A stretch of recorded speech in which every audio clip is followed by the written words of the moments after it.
guys, good afternoon. It's Miss Morris. I have a book I'd like to read to you all today.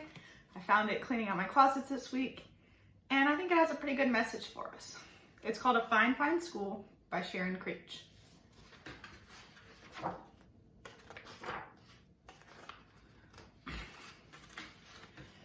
Mr. Keene was a principal who loved his school. Every morning he strolled down the hallway and saw the children in their classes. He saw them learning shapes and colors and numbers and letters. He saw them reading and writing and drawing and painting. He saw them making dinosaurs and forts and pyramids. "Oh," he would say, "aren't these fine, fine children? Aren't these fine teachers? Isn't this a fine, fine school?"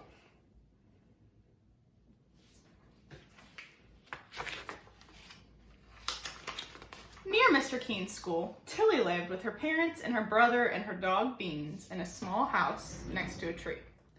On Mondays and Tuesdays and Wednesdays and Thursdays and Fridays, Tilly went off to school.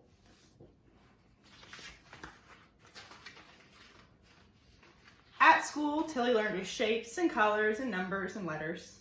Sometimes when she saw Mr. Keene standing in the hallway, he waved. "Aren't these fine children?" he said to himself. "Aren't these fine teachers? Isn't this a fine, fine school?" On the weekends, Saturday and Sunday, Tilly climbed her favorite tree, and she took Beans, her dog, on walks and threw him sticks, and she pushed her brother on a swing and tried to teach him how to skip.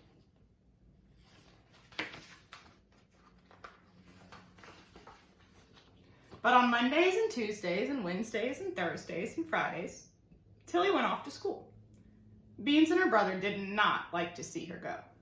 "Hurry, hurry, hurry home," her brother called. Well, one day, Mr. Keene called all the students and teachers together and said, "This is such a fine, fine school. I love this school. Let's have more school. From now on, let's have school on Saturdays, too." The teachers and the students did not want to go to school on Saturdays, but no one knew how to tell Mr. Keene that. He was so proud of the children and the teachers of all the learning they were doing every day. And so, that Saturday, Tilly set off for school. "But it's a Saturday. What about the swings?" her little brother asked. The following month, Mr. Keene announced, "This is such a fine, fine school. I love this school. Let's have more school. From now on, let's have school on Sundays, too." The teachers and the students did not want to go to school on Sundays, but no one knew how to tell Mr. Keene that. He was so proud of the children and the teachers of all the learning they were doing every day. And so that Sunday, Tilly set off for school. "But it's Sunday. What about us skipping?" her brother called. The following month, Mr. Keene called everyone together and said, "This is such a fine, fine school. I love this school. Let's have more school.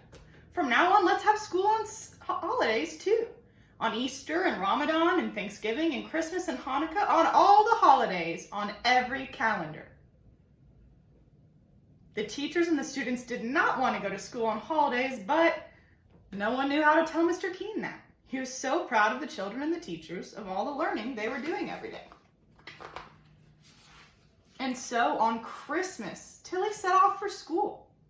"But it's Christmas. What about Christmas?" her brother called. The following month, Mr. Keene called everyone together and said, "This is such a fine, fine school. I love this school. Let's have more school. From now on, let's have school in the summer too. All summer, every single day." "How much will we learn?" he said. "We can learn everything. We'll learn about all the numbers and letters, the colors and shapes, the Romans and the Egyptians and the Greeks. Will learn about dinosaurs and castles and everything. We will learn everything." The teachers and the students did not want to go to school on Saturdays and Sundays and holidays and all summer long every single day. But no one knew how to tell Mr. Keene that. He was so proud of the children and the teachers of all the learning they were doing every day. And so, on the first day of summer, Tilly set off for school. "But it's summer. What about summer?" her baby brother called. And that day, Tilly went to see Mr. Keen. She stood in his office in front of his desk. "What a fine, fine school this is," Mr. Keen said. "What amazing things everyone is learning." "Yes," Tilly said, "we certainly are learning some amazing things." "A fine, fine school," Mr. Keen said. "But," Tilly said, "not everyone is learning." "What?" Mr. Keen said. He looked very worried. Who isn't learning? Tell me and I'll see that they will learn." "Well, my dog Beans still hasn't learned how to sit," Tilly said, "and he hasn't learned how to jump over the creek." "Oh," Mr. Keen said. "And my little brother, he hasn't learned how to swing or skip." "Oh," Mr. Keen said. "And I," she said. "But you go to our school," Mr. Keen said. "Our fine, fine school." "True," Tilly said, "but I haven't learned how to climb very high in my tree, and I haven't learned how to sit in my tree for a whole hour." "Oh," Mr. Keen said. That day, Mr. Keen walked up and down the halls, looking at the children and the teachers. Up and down he walked, up, down, up, down. The next morning, Mr. Keen called everyone together. The children and the teachers were very worried. Mr. Keen said, "This is a fine, fine school with fine, fine children and fine, fine teachers. But not everyone is learning." The children and the teachers were very worried. Mr. Keen said, "There are dogs who need to learn how to sit and how to jump Creech." What did he mean? Was he going to make their dogs come to school? "There are little brothers and sisters who need to learn how to swing and how to skip." What did he mean? Was he going to make their younger brothers and sisters come to school too?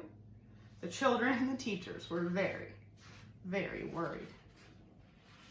"And you, all of you, children and teachers, you need to learn how to climb a tree and sit in it for an hour," Mr. Keen said. The children and the teachers were very worried. "And so from now on we will not have school on Saturdays or Sundays or holidays or in the summer every single day." A huge, enormous, roaring cheer soared up to the ceiling and floated out the window so that everyone in the town heard the fine, fine teachers and the fine, fine children shout, "Fine, fine, fine."